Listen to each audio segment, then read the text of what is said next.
Yes sir. So firstly Brahmanandam సినిమాని మీరు చేసిన తర్వాత మీ ఇంట్లో ఫ్యామిలీ నుంచి ఎస్పెషల్లీ అమ్మ లక్ష్మి అమ్మ నుంచి వచ్చిన కాంప్లిమెంట్ ఏంటి ఆర్ కామెంట్? కాంప్లిమెంట్ అంటే తనకు కూడా బాగా అలవాటు అయిపోయిందండి. నేను సినిమా చేసి రావడం వల్ల కాంప్లిమెంట్ మాట పక్కన పెడితే వాళ్ళ అబ్బాయి సినిమా చేసి రావడం ఒకటి, నాతో చేయడం ఒకటి, ఈ రెండు కాంబినేషన్లో ఆవిడ చాలా పొదుపుగా మాట్లాడే మనిషి.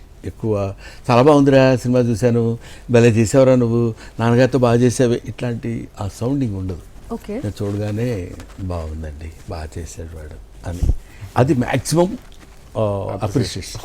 అది ఆవిడ స్టైల్. అది అందువల్లే మన ఇష్టం వచ్చినట్టు మనం దాన్ని ఏమంటారు వాగుడు, పిచ్చి పిచ్చిగా ఇంట్లో కోతిలా బిహేవ్ చేయటం అలాంటివన్నిటికీ టాలరెన్స్, అంటే బ్యాలెన్స్ అవ్వాలి కదా సార్. అదంతే. ఎగ్జాక్ట్లీ. సో మీరు చెప్పండి, మీకు వచ్చిన కాంప్లిమెంట్స్ ఏంటి ఫ్యామిలీ? అదే అలాగే అమ్మ విషయం వచ్చింది కాబట్టి థియేటర్కి వెళ్ళాం.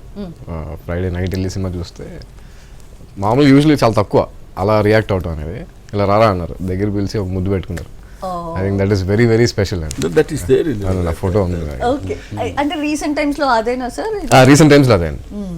అది చాలా అది హైయెస్ట్ కాంప్లిమెంట్ ఫర్ హిమ్. అంతే, ఎగ్జాక్ట్లీ అదే నా వాల్ పేపర్ కింద పెట్టుకున్నారు. వాల్ పేపర్ పెట్టారా? ఓ వావ్, ఒకసారి కెమెరా కూడా. Yeah, nice nice. So sir, మీకంటే మీరు అసలు ఎలా ఇండస్ట్రీకి వచ్చారు మొత్తం మాకు ప్రతిదీ కూడా తెలుసు డీటెయిలింగ్గా. బట్ అవకాశాల కోసం పొగడ్డం అనేది గౌతమ్ గారు ఏదైతే మన బ్రహ్మానందం గారి సినిమాలో చేస్తారో అది నిజంగా ఉంటుందంటారా? ఉంటుందండి. ఆ పొగట్టం వల్ల అవకాశాల కోసం పొగట్టం అనేది కాదు. పొగట్టం అనేది రెండు రకాలుగా ఉంటుంది. ఒకటి ఉన్నది చెప్పడం, ఉన్నదానికి కొంచెం ఎక్కువ చేసి చెప్పడం పొగట్టం. రెండే, అసలేమీ లేకుండా చెప్తే అది పొగట్టు అనుకోడు. అనుకోకపోగా మరీ దారుణంగా అసలు ఎన్టీ రామారావు అంత అందంగా ఉన్నాను నన్ను అన్నారు అనుకోండి, నేను అని యాక్సెప్ట్ చేస్తే చాలా దరిద్రంగా ఉంటుంది. ఆయనకి మనకి సంబంధం ఏంటంటే ఆ రూపం అది దాని గురించి మనం చెప్పేటప్పుడు. సో పొగట్టం అనేది it's necessity for human being. పొగట్టం కానీ ఎక్కువ తన గురించి తను చెప్పుకోవటం కానీ, అది చెప్పకపోతే ఇట్ గివ్స్ వెరీ గుడ్, మంచి ఆహ్లాదకరమైనటువంటి వాతావరణాన్ని. రాగానే ఏంటి ఆ ఫేసు ఎందుకు అలా పెట్టావు, మామూలుగా ఉండొచ్చు కదా, ఇలాంటి తీసుకొచ్చి ఇక్కడ కూర్చోబెడతారు, ఎవరా ఇది అనుకోండి, అట్మాస్ఫియర్ మొత్తం అంతా ఉంటుంది.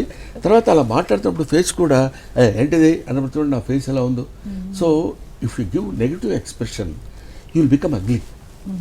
సో నువ్వు అగ్లీగా ఉండకుండా హాయిగా ఉండాలనుకుంటే ఉన్న విషయాన్ని అందంగా చెప్పడం